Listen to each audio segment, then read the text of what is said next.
Hi, Casey. How are you? What's new? Not much. I'm just trying to get through this week because I am going on a trip next week. Nice. Where are you going? We're going to France, Iceland, and Denmark. Oh my God, I'm so jealous. Wow. Are you going 2 weeks or what? Yeah, it's like a 10-day trip. So That's so great. my mom got on this kick where she's like, I've never traveled and I'm gonna die. And I'm like, you're not even 16. Have you considered or looked into like tour guides or anything? Yeah, so we have a 2-day tour booked in Iceland. No. Oh. So you got to look at Rick Steves. Do you know who that is? Okay. Rick Steves is a guy that's got a show on PBS, and it's so great because this guy has a travel book and he tells you if you have a certain number of days and you're going to a certain number of location, he'll tell you what to do, I love that. where to go. He'll tell you how to get tickets in advance. I so that definitely need to look into that because I was their travel agent. But here's even the better thing is like, I'll give you an example. When I went to Rome with my wife on our honeymoon, he has a guidebook. And he also has on iTunes podcasts and virtual tour guides that you download to your phone. So when you go to like the Sistine Chapel, Yeah. you walk in and you turn it on and you go, okay, he'll go, okay, walk 5 paces, look up. And this is a fresco that was painted by Michelangelo. And this was the date. And this was the thinking at the time. Going through like their little Right. thing. It's so Probably great. way better and more. And dude, I'll give you another example. Like when you go in Venice, they have the Grand Canal where you get on one vaporetto, you go through the entire thing. Like you turn on one of the virtual tours and he'll go, okay, so as soon as you get on the boat and the boat starts moving in 2 minutes, press play. So you press play. All right, the boat's moving. Look to your right. There's the Guggenheim Museum. This is what was done there. So look into Rick Steves. Rick Steves. Okay. He's got it for all over the world. It's great. Yeah, I'm gonna download that. When we go anywhere, which is not lately, because yeah, we take Rick Steves with us everywhere. It's like a Bible. Yeah, so, that's awesome. That's good to know. I've take a look. Yeah, thank you. I appreciate the recommendation. Because when you go and when you know what you're looking at, it's just so much more memorable. Oh yeah, no, I like to know because usually I've Pinterest everything and I'm like, okay, we're gonna go see this thing. My parents are like, cool, it's another building. When I did it, it was free. I don't know if it is now. I'm sure it's not too expensive. If it is. No, it's anyways, who are you here on? Terrence Bruget. Okay.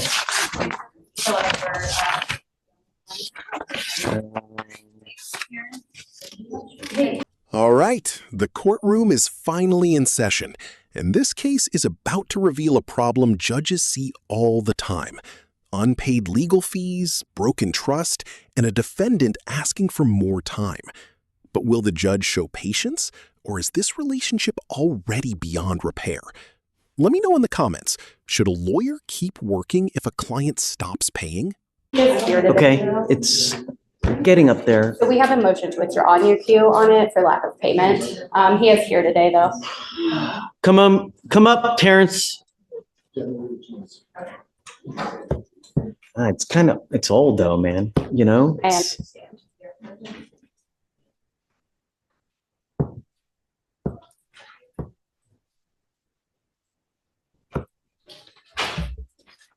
There's nothing worse than when your lawyer is upset. You know? Do you work? What do you do for a living? Okay, so you don't work for free, do you? You don't work free, do you? No, I don't work for free.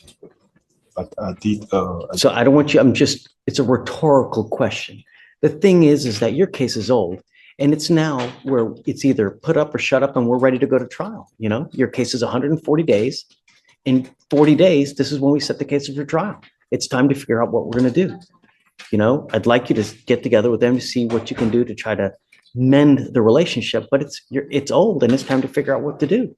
You know, can you try to see if there's something worth salvaging and mending? He's communicated with our office, but there's still a large chunk that he owes. I mean, he can't guarantee us when he'll ever be able to get it to us. So that's just kind of where we're at this point. So can I talk next week? Okay, I did discuss with the representative in charge of the payment, but our office manager. The office manager. Honestly, I was supposed to pay before the end of December, but I did get sick. I did have some things going on, so I would like them to reconsider. Do you still work full time? Do you earn a salary? When I did get sick, it did affect my paychecks, for like a month. So I get paid every 2 weeks. I don't make go driving, so if Are I you don't drive, salaried employee? I get paid per hour. I don't get a salary. Salary is 6 per month. I don't get. And what do you do for a living? I'm a medical driver. Medical driver. Yes. Okay. And how much money do you make an hour? Now it's $15 an hour. Yeah, I mean, but it's not like that's something I did get sick, so I've been working for some time. I was in pain, I couldn't even walk. And I went to ER. So when is the last time you've worked? I did get back on my feet and so you're telling me you haven't worked at all? Is that what you're saying? Yeah, yes, they're like recovered for like quite a week, and it did affect my paycheck. So I haven't been able to make the payments that I was making. But I did make a payments like I think yesterday. I didn't even make a payment, so I need more time in order to make more payments, to the point that they will reconsider. We're at the stage where it's time to set your case for trial or end it somehow. We're not at the stage where we're going to push your case another 6 months no. It's time to work these things out. I mean, there's no way to. I mean, that's up to your discretion. I can let the office know if you don't want to sign our motion, and then we'll continue to work on the case. But if your honor, you can give me more time, I will get back to a certain point that they'll be able to consider for the. How much time are you talking?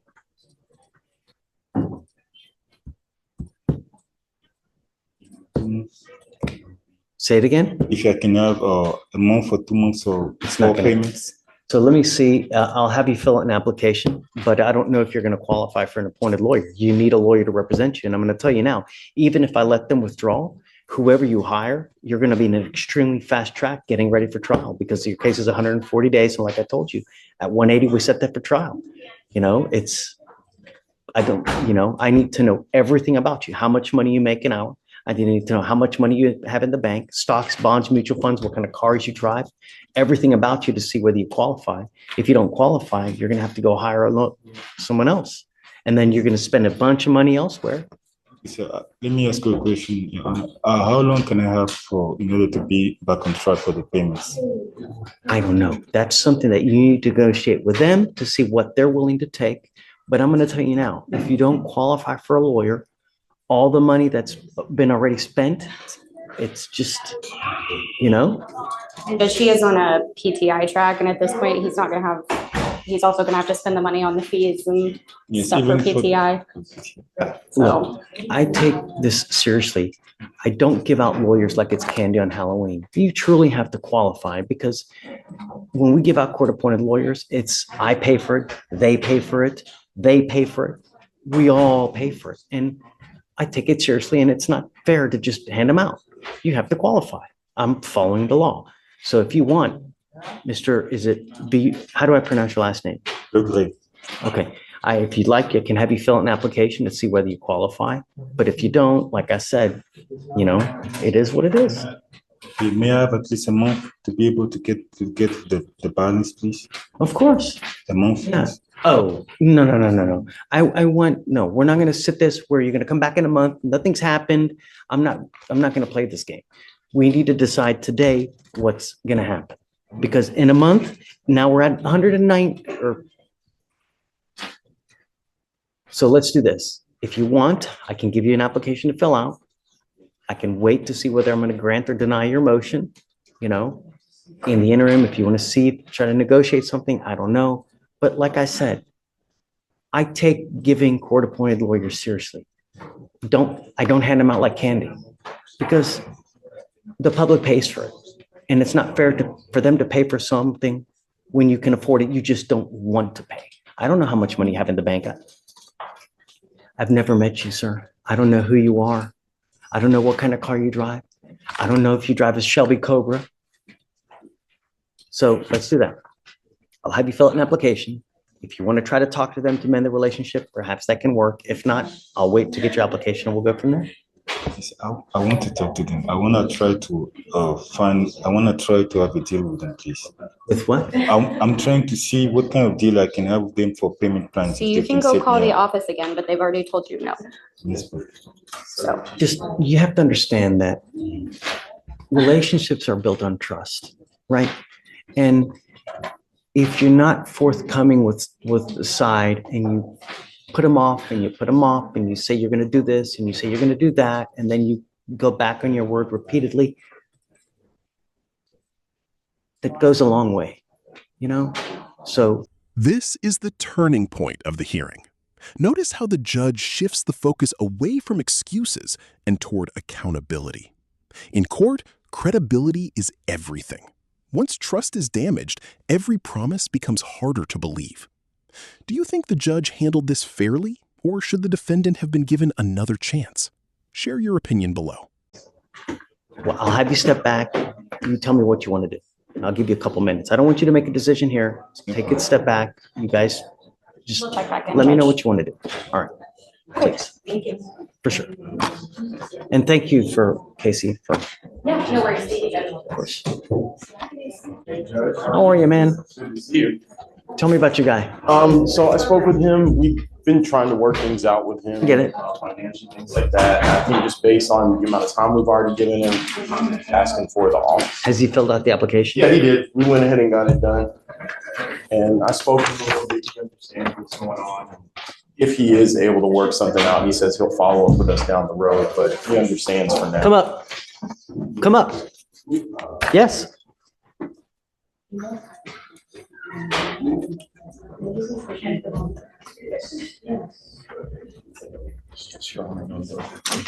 Are you married? No. No, Your Honor. Who do you live with anyone? Leave my girlfriend. Okay. How much money does your girlfriend make a month?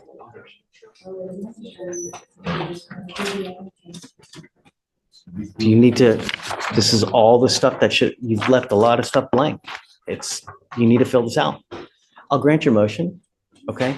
But you're not done with this. You need to fill this out correctly. You've not filled it out. So I'll give it back to you to fill out. I don't really know how much is close to 1,500 a month. That's what she's making. I'll give it back to you to fill out, but we need you to, complete it, okay? Thank you, Judge. Grant your motion. Yes, sir. All right, come on. So essentially. Hey. Hi.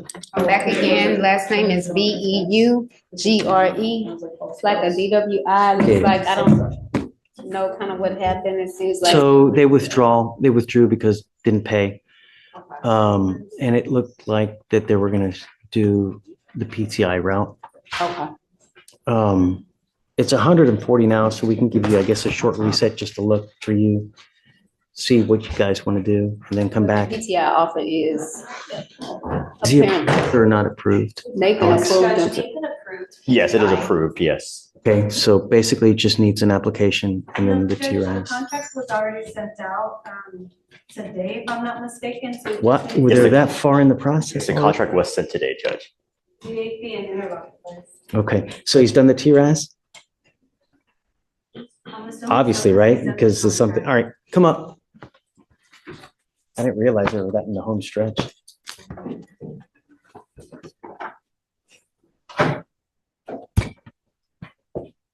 Okay, so here's the deal. You're basically in the home stretch of this thing anyways to enter into the diversion program. Elaine is going to get the contract.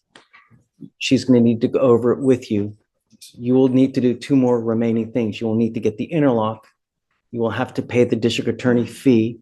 Once you do that, you will be in the program. So it's at 140 days now. I guess we can give you, 30 days for you to get it done. Okay. I will be out until the first week in February. Would that be okay to say to February? You're really going to be on all of January? Yes. I'm coming back the last week of January, the first 2 days, but then I'm taking a COE the last part of January. So you can try to get it in if it's just a DAP. Yeah, it's just, If we could get that in, I guess before the end of the year, that would be great. yeah. How soon will it take you to there's a $300 fee and you have to get the interlock. How long do you think it'll take for you to do that? Okay, for the you said 300? Uh-huh.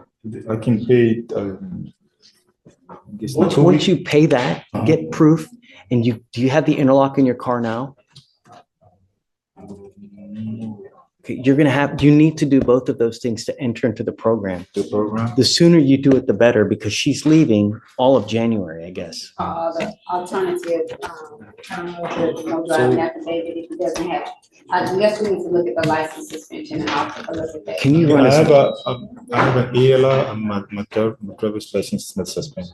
Okay. What are you saying? His driver's license is not suspended, Okay, so so he can get, he would have to get the And interlock. Your Honor, in. I have an email saying that he was approved for a portable due to him operating a work company vehicle. So I believe a portable is what has been These offered are good. by Brenda, is what she said in an email. Got it. Okay, so let's do this. Do you think you can pay the DA fee and get the interlock done within the next 2 weeks? Next 2 weeks? 2 weeks. I'm sure about the fee, but for the interlock, I don't know how much I'm supposed to pay for. Ms. Elena can get with you to let you know how to do that. All of that is in the contract. Contract, In the and they'll contract. have information where you can call the various vendors and they can tell you how to get that. set. Right. So why don't we do this? Why don't we set it, I guess maybe like, you wanna do that? I don't have a problem with 12:30. Okay, so we'll set you off for the 30th.